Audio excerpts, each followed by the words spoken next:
वन्दे ब्रह्मपुराधिपं श्रीसहजानन्दं च मूलाक्षरम्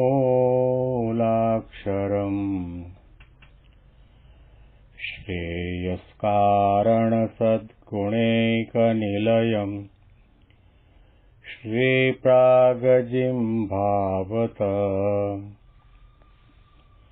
ब्रह्मोपासनधारकं गुरुहरिं यज्ञं तथा योगिनं प्रत्येवं प्रमुखं महन्तमनिशं श्रीजीस्वरूपं मुदा મહિમાનો મહિમા પ્રવચનમાળામાં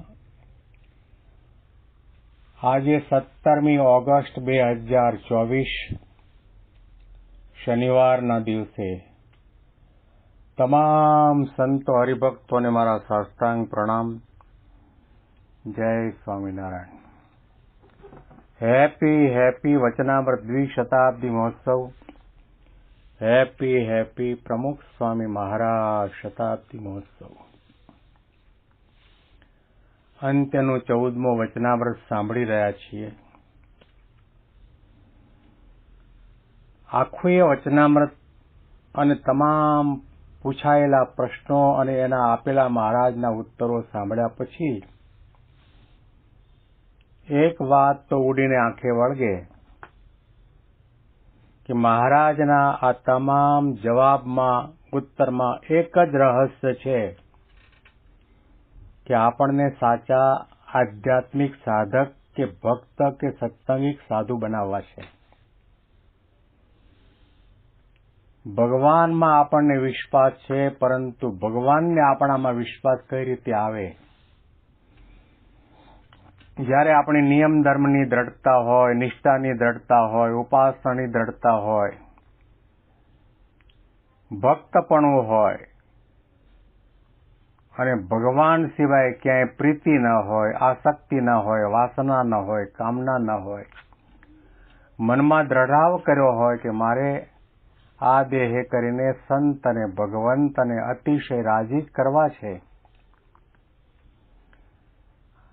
અને નિષ્ઠાની બાબતમાં ક્યાંય ફોદો ન નીકળે, અનન્ય ભાવની ભક્તિ ઉપાસના કરતા હોય એવા ભક્ત કે સાધુ ઉપર મહારાજને 100% વિશ્વાસ આવે છે. આત્માનંદ સ્વામીએ શ્રીજી મહારાજને પ્રશ્ન પૂછ્યો, એ ગઈકાલે આપણે વાંચ્યો હતો, ફરીથી વાંચીએ છીએ. પછી આત્માનંદ સ્વામીએ પૂછ્યું, જે મનમાં તો એમ નિશ્ચય છે જે દેહ પર્યંત પરમેશ્વરના ગમતામાં જ રહેવું છે, તો પણ એમ જાણીએ છીએ જે પરમેશ્વર અને સંતને કેમ કરીએ તો આપણો વિશ્વાસ આવે? જિંદગીના છેલ્લા શ્વાસ સુધી ભગવાનના ગમતા પ્રમાણે જ કરવી છે સાધના, ભક્તિ, સેવા, સત્સંગ, બધું બરાબર છે. તો પણ એવો એક સંકલ્પ રહ્યા કરે છે, વિચાર આવ્યા કરે છે કે એવું કઈ રીતનું આપણે સત્સંગ, ક્રિયા, ભજન, ભક્તિ કરીએ કે સંત અને ભગવંતને આપણા ઉપર વિશ્વાસ આવે, આપણી ભક્તિનો વિશ્વાસ આવે, આજ્ઞા પાલકત્વનો વિશ્વાસ આવે, નિષ્ઠાનો વિશ્વાસ આવે, ભક્તપણાનો વિશ્વાસ આવે, સેવા સત્સંગનો વિશ્વાસ આવે કે આ ભક્તને કંઈ પણ કહીશ, કરીશ, કોઈ પણ જાતની નાની મોટી આજ્ઞા કરીશ, ટકોર કરીશ, વઢીશ, હળધૂત કરીશ, તો પણ મને એનામાં વિશ્વાસ છે કે એને ખોટું નહીં લાગે. એ પોતાના ભક્તપણામાંથી, નિયમ ધર્મમાંથી, ભક્તિમાંથી, નિષ્ઠામાંથી લેશ માત્ર ચડાઈમાં નહીં થાય. આ એક ભક્તપણાની ઊંચી આધ્યાત્મિક ભૂમિકા છે. પૂર્વે જેટલા પરોક્ષ ભાવે ભક્તિ કરતા ભક્તો છે, એ ધ્રુવજી હોય, પ્રહલાદજી હોય, મીરાબાઈ હોય, નરસિંહ મહેતા હોય, સંત જ્ઞાનેશ્વર હોય, તુકારામ હોય, ઘણા ઘણા ભક્તો થયા. એ ભગવાનના શરણે ગયા છે, ભગવાનની ભક્તિ કરે છે, ભગવાનનું ભજન કરે છે. તેમ છતાં પણ એમના જીવનની અંદર ઝેરના કટોરા પણ આવ્યા છે, નાક બાર મૂકવામાં આવ્યા છે, સમાજે હળધૂત કર્યા છે, નિંદા ટીકા ટિપ્પણ કર્યા છે, મહાભયંકર અપમાન પણ કર્યા છે. અને આ બધું કરાવવા વાળા કોઈ પણ હોય તો પોતાના ઈષ્ટદેવ ભગવાન જ એવા દુષ્ટના દિલ દિમાગમાં પ્રેરણા કરે કે મારા ભક્તને આવી રીતે હળધૂત કર, એનું અપમાન કર, એને ગાળો આપ, એનો તિરસ્કાર કર, એને માર. મારે એ ભક્તની પરીક્ષા કરવી છે, મારે એ ભક્તની ભક્તિ પરિપક્વ બનાવવી છે, નિષ્ઠા દ્રઢ કરાવવી છે. તો આ તમામ ભક્તોના જીવનની અંદર ભગવાને વિશ્વાસ રાખીને આ દુઃખ આપ્યા છે. પાંડવોને પણ દુઃખ આવ્યું, અંબરીશ રાજાને પણ દુઃખ આવ્યું, પ્રહલાદજીને પણ દુઃખ આવ્યું, વિભીષણને પણ દુઃખ આવ્યું, સીતા માતાને પણ દુઃખ આવ્યું, દાદા ખાચર લાડુબા જીવુબાને પણ દુઃખ આવ્યા.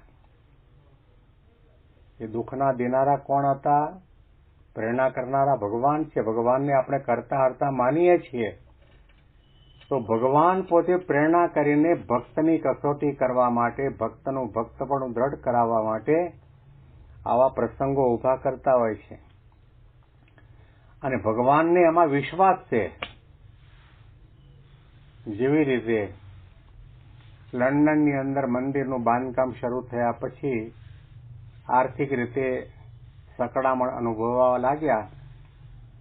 પ્રમુખ સ્વામી મહારાજ ત્યાં પધાર્યા અને પ્રશ્ન બહુ મોટો હતો, કારણ કે આટલું મોટું મંદિર બનાવવાનું અને લંડનની ધરતી ઉપર બનાવવાનું એટલે લાખો રૂપિયાનો ખર્ચ તો થાય. સૌ કોઈએ પોતપોતાની શક્તિ, સામર્થ્ય, શ્રદ્ધા, ભાવ પ્રમાણે દાનમાં સેવા આપી જ હતી.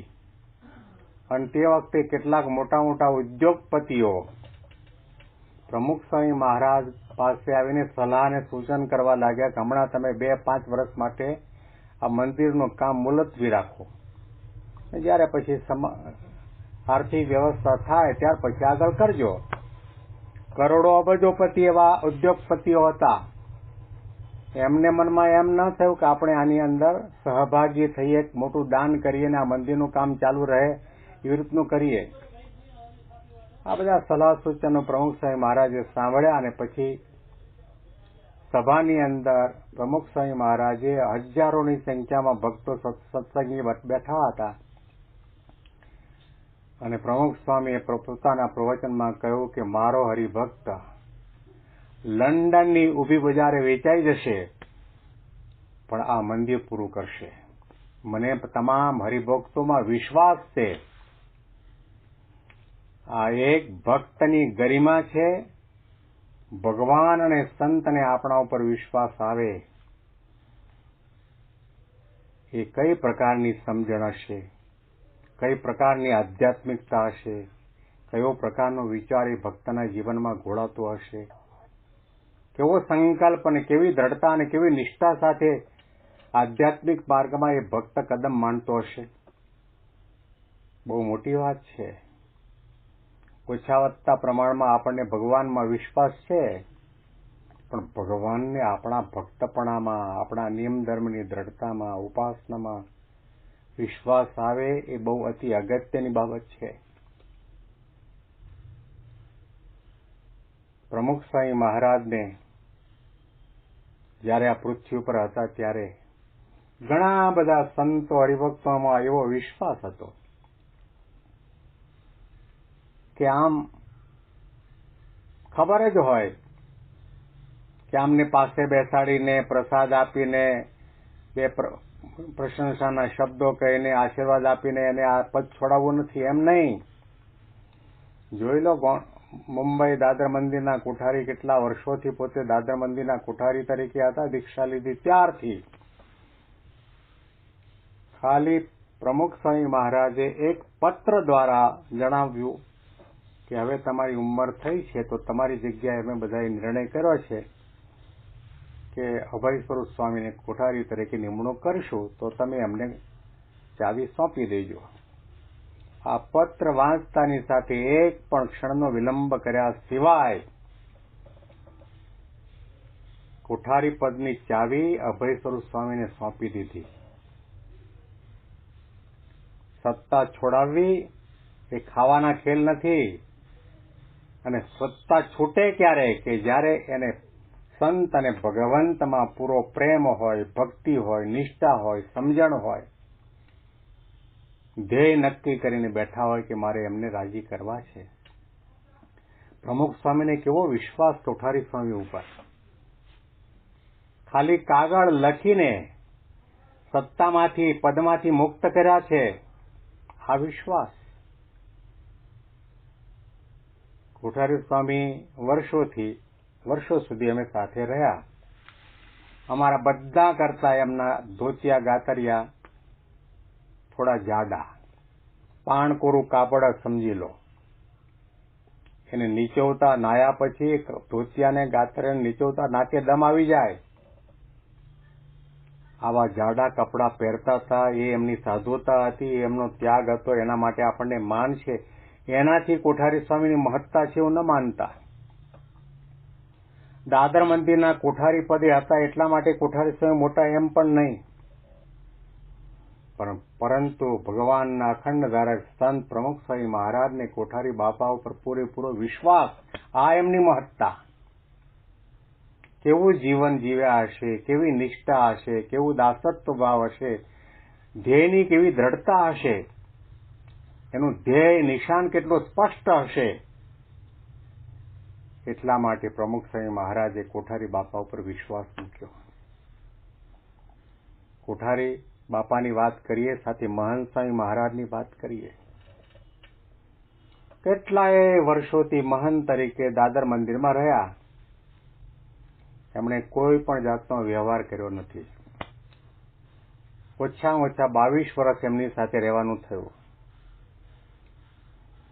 મંદિરના બાંધકામમાં, મંદિરની પ્રવૃત્તિમાં, કોઈ પણ નાની મોટી વ્યવહારિક પ્રવૃત્તિમાં ક્યાંય પણ ભૂલે ચોકે પણ એમણે ભાગ નથી લીધો અને સૂચન કે સલાહ પણ નથી કર્યા.